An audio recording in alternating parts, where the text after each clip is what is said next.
And look at the US economy. We're loaded up with debt. We have record auto loans, record mortgage debt, record student debt, record credit card debt. The US government has record amounts of debt. Corporations are loaded up with record amounts of debt. Why do we all have so much debt? Well, because interest rates were too low. And so we had a lot of borrowing that would not have taken place if the cost of money was higher. The flip side, the savings rate is near an all-time record low. Most Americans don't have enough savings just to cover, a few $100 emergency expense that comes up. How did America go from a nation of savers to a nation of profligate spenders? Well, low interest rates. Peter Schiff said that the U.S. economy is loaded up with debt higher than ever. Cheap interest rates in the 2020 era have encouraged many companies to take out massive loans that caught themselves up when the party is over and the Federal Reserve finally raises it. Most Americans will get wiped out because they have a ton of credit card debts, auto loans, mortgage loans, etc. They don't even have $400 to cover emergency expenses if something bad happens, let alone have a saving for a rainy day or for the future of their kids. Peter Schiff warned us that the low interest rates party will be very painful once it ends. Stocks like Tesla went up to the roof, and sure anyone remembers that in April 2021, Bitcoin went to $60,000. A bunch of my friends bought it and lost their savings. Now the cheap rates era is over, the Fed has raised the interest rates fastest in history, from 0 in March 2022 to 5.25% in September this year. Massive layoffs are coming, unemployment will go up, and therefore the economy will slow down or maybe go into recession. So, what should you do to protect yourself? Let's hear from Peter Schiff. So had we had a market-based rate, we would have a lot more savings, a lot more economic growth and capital investment. We wouldn't be loaded up with debt, and we wouldn't have had all of these asset bubbles. That's another consequence of keeping interest rates too low. Assets are mispriced. So you get, tech stocks in the stratosphere, or, cryptocurrencies, or all kinds of crazy things happen in an environment where interest rates are too low. I mean, we saw that with the housing bubble. That wasn't an accident that bubble was inflated. The Fed lowered rates to 1%. That was an unnaturally low rate of interest, and a lot of people took advantage of that cheap money and they bought houses.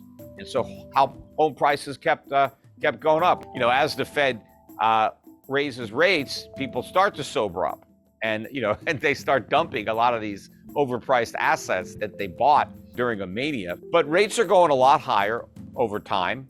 And in reality, even though we've had all these rate hikes, interest rates are still below the inflation rate. So we're still encouraging people to borrow by providing them with a negative rate. And so rates are too low. Rates need to be positive. The free market would not set real interest rates negative, because nobody in their right mind is going to loan money to get back less than they loan, because all loans have a degree of risk associated with them. And you're not going to risk your money for a negative rate of return. You might as well just keep your money and at least break even, right? But of course, if there is a lot of inflation, then people will look for alternative ways to store their purchasing power, because they can't do it in the currency that's being inflated, so they'll look at alternatives. Oh, well, there are a lot of things that you can do to protect yourself and limit the damage. And yeah, you need to own assets. When you have a lot of inflation, you don't want to own debt instruments, because inflation is going to erode away the value. But you also don't want to own highly speculative companies that were bid up in price because of the 0% rate environment. So certain types of assets won't do well during inflation, and those were the ones that were already inflated. The prices were pumped up by the cheap money, and so they became very overpriced. And so as the air comes out of those bubbles, even in an inflationary environment, the price of those assets is going to fall. So you want to avoid what benefited when rates were at zero. And you want to look at different assets that will provide protection. Because one of the things that inflation does, other than act as a tax for the government, because that's how the government generates the income it needs to pay for its spending. We just had that $1.7 trillion spending bill. Nobody's taxes are getting raised to cover those costs. So everyone's going to pay the cost through higher prices. But also, when you have inflation, you transfer wealth from creditors to debtors, because the people who loaned money, when they get paid back, they're not getting paid back the same value that they loaned. The flip side is the people who borrowed money, when they have to repay the debt, they're not paying back as much value as they originally got. If you look at a stock, for example, there are stockholders and there are bondholders. So during inflation, the bondholders lose at the stockholders gain, right? So it's the bondholders' loss is the stockholders' gain. But you don't want to buy a stock that's, 40, 50, 100 times earnings or has no earnings, because then there can be a big loss. But if you buy a real company that's trading at, 5 to 15 times earnings, somewhere in there, has a good dividend yield, they've been around, they're selling products and services that people really need to buy, and they'll keep buying them. And even if the price goes up, they'll still buy. Maybe they'll buy a little bit less, but they're going to keep on buying. They'll give up other things in order to keep buying what you've got. Those are the companies that you want to own as a way to beat inflation, to have a dividend yield that will rise as fast or faster than your cost of living.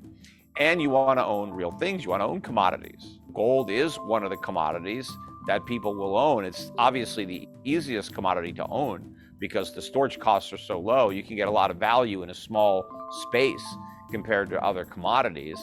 So in highly inflationary times, gold is an instrument of choice, not just for individuals, but for governments. I mean, you can already see that now.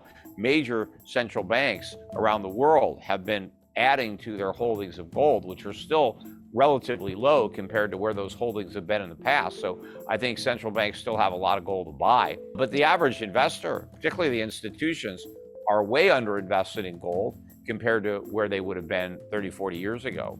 So there's a lot of room for gold to be purchased by investors, and there's not a lot of gold. So if more companies, more investors, more governments are going to want to gain or increase their exposure to gold, it's only going to be because the price goes way up. It can't happen without prices going up, because there's just not enough gold there to buy at the current price. So the price has to rise. Peter Schiff has said that two things that you can do to protect yourself are to buy value stocks and commodities, especially gold. Because the central banks around the world are massively buying it. But why you should buy it? A lot of people who hate gold say things like, gold is just a useless shiny rock because it doesn't give you any dividends and you need a place to store it. But Peter Schiff has a good logical reason for why you should buy gold. Here's why. I think that's because they recognize that we are in a inflationary environment worldwide. All the major economies, not just the United States, but the European Union, the UK, Japan, everybody has kept interest rates too low. Every government rather has run up debt, not to the degree that our government has, but they've still run it up. And there's no political courage anywhere to level with voters and deliver the bad news that, hey, we've overpromised and we've either got to cut your benefits or raise your taxes. Nobody wants to fess up. Nobody wants to default on their debt, because obviously, you don't look too good when you default. That's pretty embarrassing to have to admit that you can't pay your bills. And so everybody's going to inflate. Everyone's going to print money. And so the value of currencies is going to fall. Inflation is going to increase worldwide and persist. And I think central banks know that the dollar's days are numbered. The dollar acts as the primary reserve. If you want to know, hey, why does a particular currency have value? So, hey, why does the New Zealand dollar have value? Well, it's backed up by our reserves. What are your reserves? Well, they're US dollars. All right, well, what if the US dollar doesn't have any value? Well, then you've got nothing. You're backed by nothing. But I think these central banks recognize, okay, if there's going to be a dollar crisis, a loss of confidence in the dollar, then this could be a crisis in the monetary system.